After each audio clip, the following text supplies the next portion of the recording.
But we're making a movie that's not just for the gamers. We want a movie that kids can enjoy too. You know, 10, 11-year-old, this is their favorite movie. Turn off your brain and grab a bucket of popcorn and be an 11-year-old kid or bring.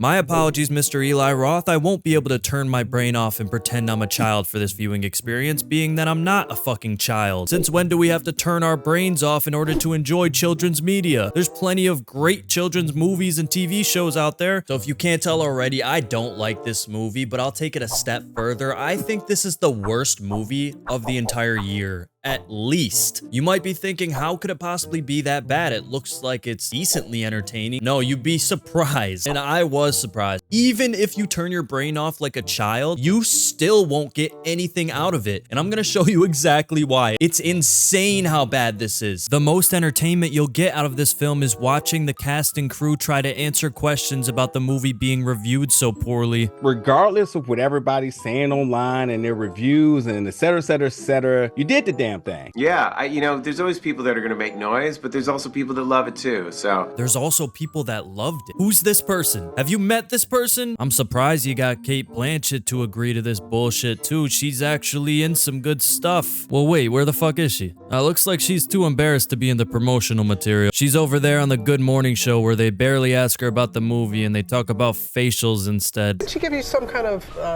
a facial of some sort? I gave her a facial. Oh! I can give you one. Thank you. After the thing. Thank you.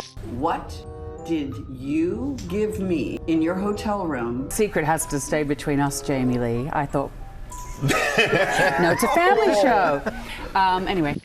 I gotta say, I didn't really have the highest expectations for Eli Roth because he's never impressed anybody in the past. He put out that film Hostel 2 and he couldn't shut up about it for years. He yapped so much that he ended up yapping his way into a conversation with Quentin Tarantino, one of the best filmmakers of our generation, who ended up being involved with the creation of Hostel 2. During one of their conversations, he actually decided to cast Eli Roth as the Bear Jew for Inglourious Bastards, which is a very iconic role. It's kind of strange to think you can go through an entire filmmaking process with Quentin Tarantino and not pick anything up. Eli Roth hasn't grown as a filmmaker since he started making movies, at least from what I'm seeing. Is he cheap or something? Why does Hollywood keep giving him opportunities to make big budget movies? If they would have just given this script to George Miller, the creator of the Mad Max movies, he would have killed it. The way that George Miller put those movies together is pretty much exactly what would have benefited Borderlands. But now we're stuck with this putz. So the movie starts off with a really stupid monologue fit for a really stupid movie. It's just Cate Blanchett telling us how little she wants to be there. Yeah, that sounds like some wacko BS, right? Well, I thought so too. Every story beat that seems like it would be fun to watch on screen is narrated, or somebody will come in and tell you how it happened. I guess that's what happens when you spend your $100 million budget on just actors. Then we get Star Wars, except it looks really, really, really bad.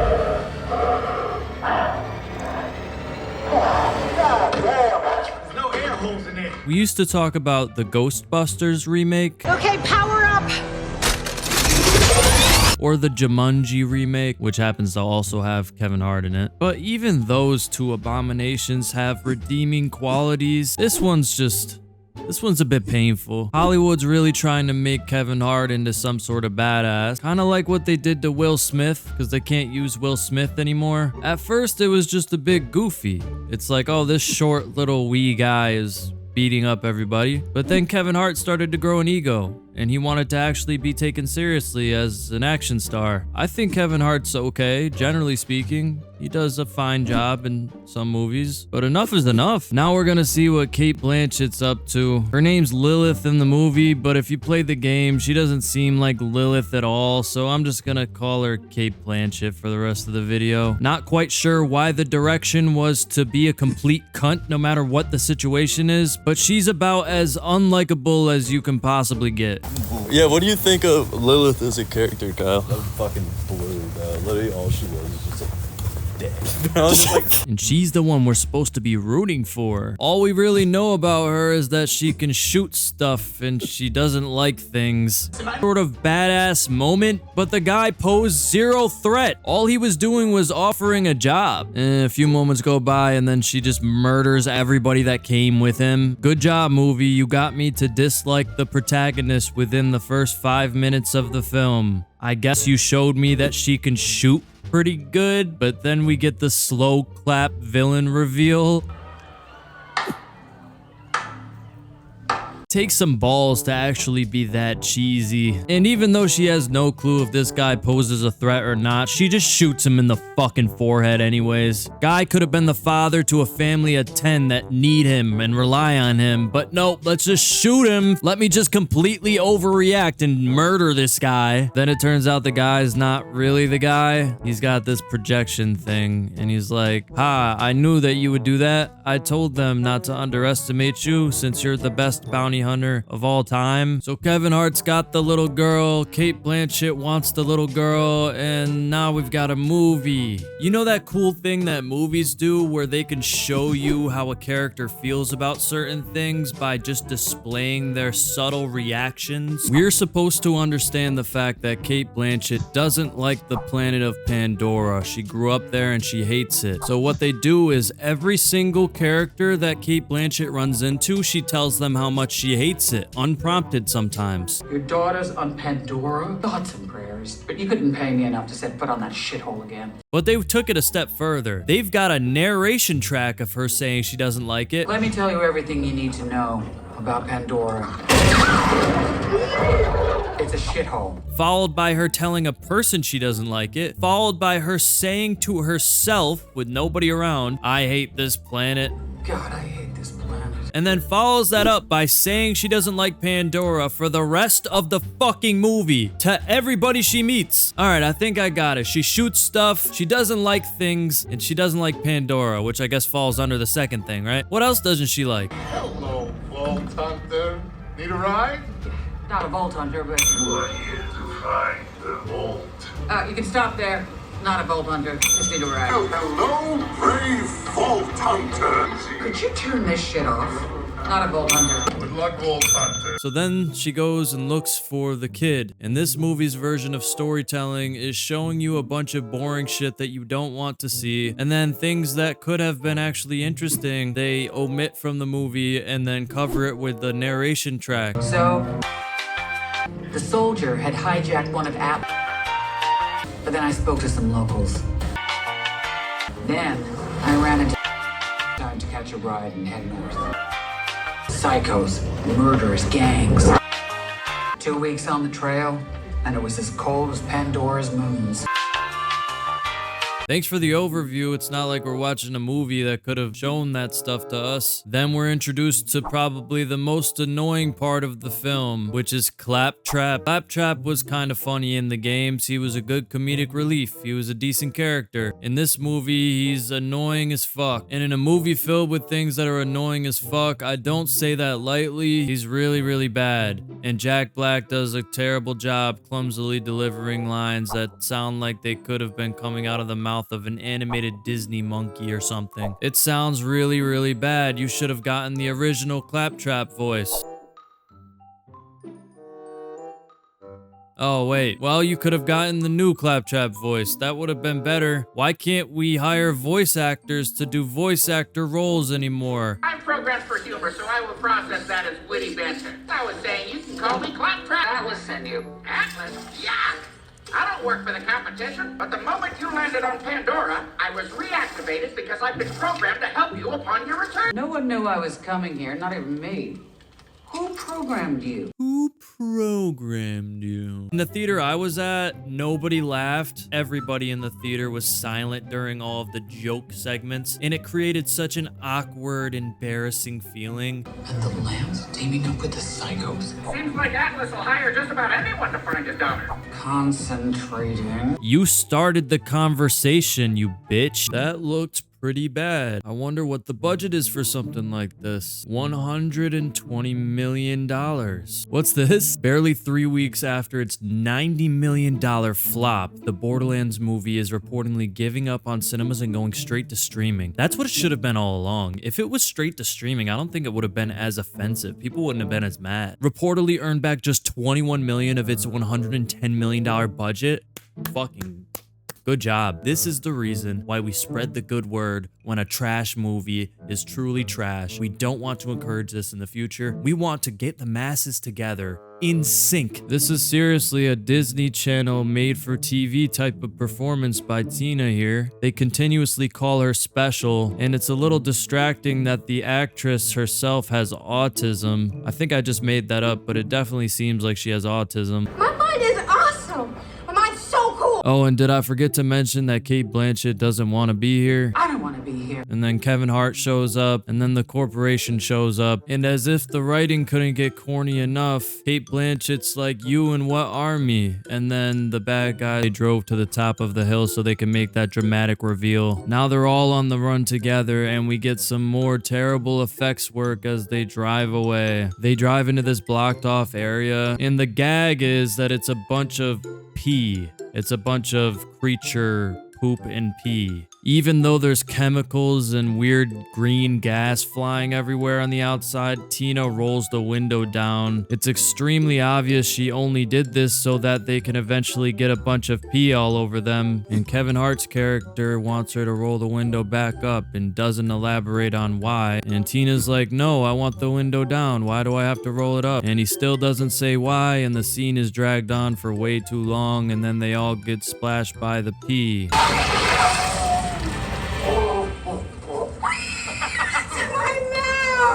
Not only is it potty humor, it's also tonally confusing. This is in the middle of a chase scene that's supposed to be tense. At this point, you don't know much about Tina as a character. It would have been interesting if they made Tina a character that was smart and independent and crafty since she had to grow up by herself. But since she's still a kid, she'll be drawn towards childlike things, and they could have created a cool dynamic with that. But instead, they just committed to the one-dimensional depiction of stupid, which was like close to impossible. They end up getting a flat tire, which is a trade I'll take any day. They were about to die before. And Cate Blanchett's character continues to be an unlikable cunt. Feels like we blew a tire.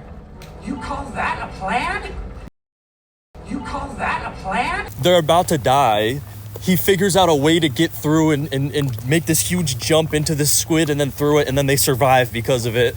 And then the tire pops and she's like, oh that yeah. Was your fucking plan. That's your plan. That's a fucking trash plan. That's a trash. It's like, you're alive. What the fuck are you talking about? Well, if I had a spare tire in the trunk, everything was good. What the fuck are you bitching about? It's not even your car. You're alive now. It's a miracle he pulled that off. If he didn't, you would be dead. This character is so bad. She's just a whiner. Nobody likes a character that's constantly complaining and whining at every fucking chance. This scene is just fucking magic. Lightning in a bottle, this scene. They're on the side of the road now, and Kevin Hart's like, yeah, I don't really trust you. You're a bounty hunter, and you're here to get the kids, so I'm gonna kill you now. And then she's like, no, because reasons. And then he's like, okay. And then they move on, and then they're the best of friends. No problem. They like get over that in 2 seconds. That's what spirit, can-do attitude, the power of friendship, conscience. Just because you add the intense sound effect doesn't make Kevin Hart intimidating. I'm sorry. And if you notice, every scene looks like an SNL skit. That's because, despite the $120 million budget, every scene uses flat lighting, which means they basically blast the set with light. There's no contrast between tones, and that way they don't really have to pre-plan anything. They can just light the whole set and go on there and figure it out. That's the Eli Roth School of Filmmaking. We're on the same side.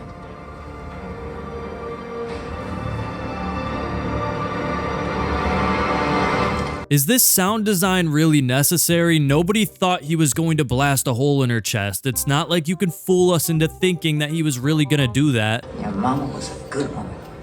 Yeah, well, wouldn't know. And I hope that you know how much your mama loved you. She always told me how special you were. Let's just leave it at that.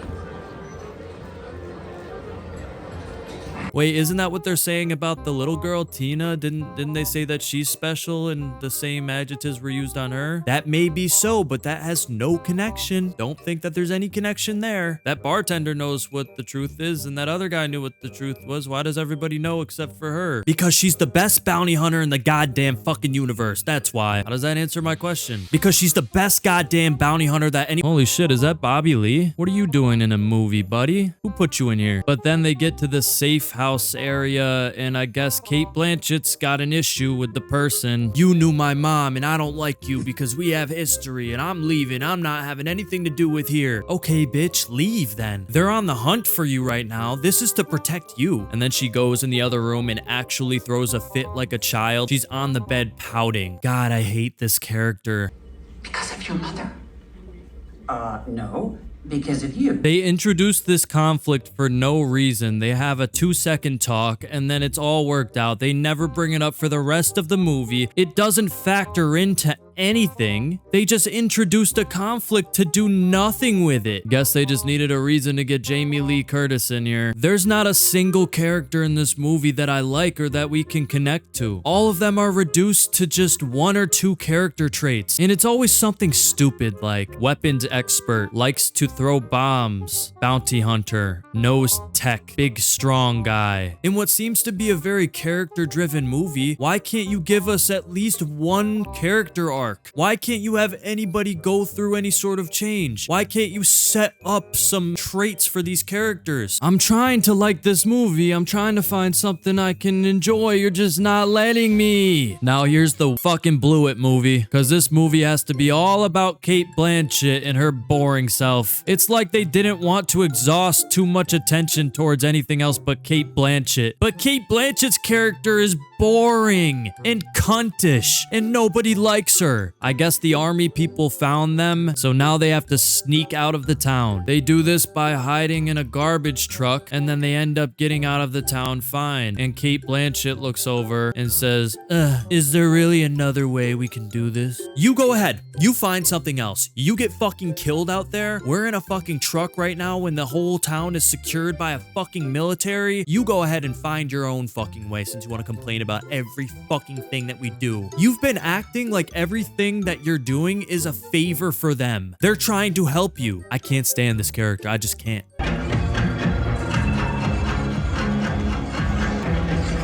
What? You guys want to use it? Then the whole theater started laughing their ass off. So now we're decently into this movie and we found out what the plot is. They teleport to the ground, all of them. And apparently Tina has the power of teleportation and they can all teleport at any time. They ask her how she was able to do this and her answer was, yeah, I don't know. It's just something that I do, I guess. I don't know. And then that's it. They don't really follow up on that. Tiny Tina can teleport. And they asked her like one time, they're like, oh, what the fuck was that? You could teleport? She's like, yeah, I don't know. I guess it just happened. And then never happened again. Just the one time. He's like, yeah, no, I can teleport.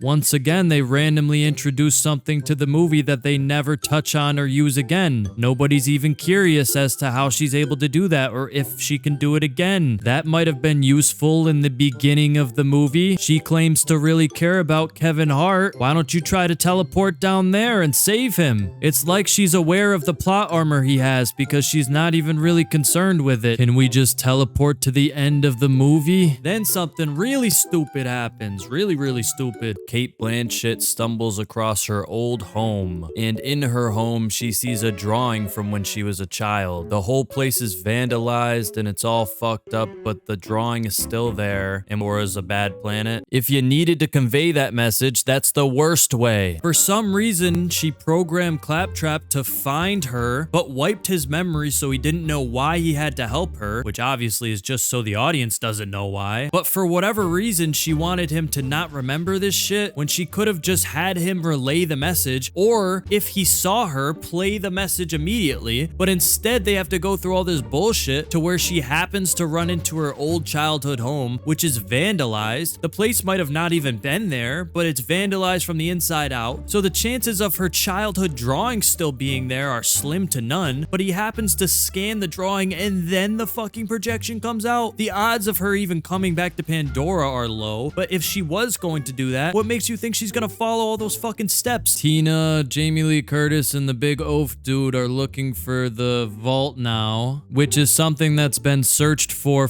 years and years and years. And like I said, there's trillion-dollar corporations just to find it. But these three idiots happen to find it without even really trying that hard. They're able to do that in the span of like a day and a half. Who put that crate there? Who built those stairs? Are you telling me the people that were here before just didn't know about this fucking vault thing? In this universe, a large part of the economy revolves around vault hunting and keys and vaults and vault propaganda. There's businesses devoted towards just vault hunting, and everybody on the planet knows what the vault is. So who put that fucking barrel there? Who was here before? Were they just blissfully unaware of the concept of a vault? What are we doing? Product placements for fictional brands? You might have saved the day if it weren't for my Samsung Power Shield. Edgar Rodriguez with his fucking Atlas Primo shield. But only for him. Nobody else gets it. Fuck you. Quick little product placement in there. Yes, I see you've seen my Atlas shield. Kate Blanchett's like, yep, I'm the actual one. I'm special. And then the kid's like, I thought I was special. Kate Blanchett looks at her and says, you are special, just not that kind of special. Alluding to the fact that she's clearly autistic. I think so, personally. You got everyone throughout the movie, you're special. You're so special.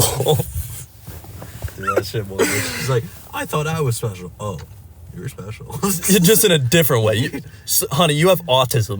You're fucking retarded. Then when she goes on the pad to open the vault, oh my fucking god. Jamie Lee Curtis's character looks at her and goes, oh my fucking god. It's the Firehawk. The prophecies are true. And then Kate Blanchett turns into this big fire creature, and we're all supposed to be like, wow, the prophecies are true. When they've never set up the Firehawk a single time in the movie. If you're watching it and you haven't played the game, you're like, what the fuck are they talking about? After an hour and a half of just nothing, just be like, the legends are true. Oh yeah, by the way. You're now the fucking fire. The world-renowned legend of fucking Firehawk. Well, apparently this is just like everyone knows this, bro. Like they're just all like, oh yeah, that is the Firehawk. Well, I think that's in the game. I think that's what it is. But like, it's a movie. Yeah, like it's not a fucking DLC. You've never mentioned a Firehawk, not one time in this movie. Firehawk wakes up, they end up going in the fucking vault. The fabled vault, the big thing they were leading up to the whole fucking movie. What's in the vault, you might ask? Well, what's in the vault is a bunch of tentacle squid things. That's it. The tentacle squid things take the bad guy away, and then they leave, and then they post up at the top of a building as fireworks go off, and then that's the end of the movie.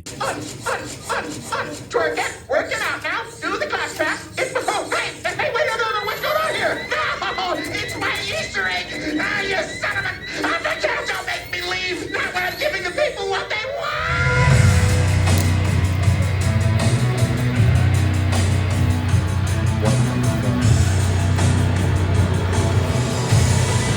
I hope Edgar Ramirez never gets another job. Please. They go on the milk. I've never been in a situation where I can't pour my milk. This guy's talking about, fuck, I can't pour this milk. I gotta go to Burn Dairy.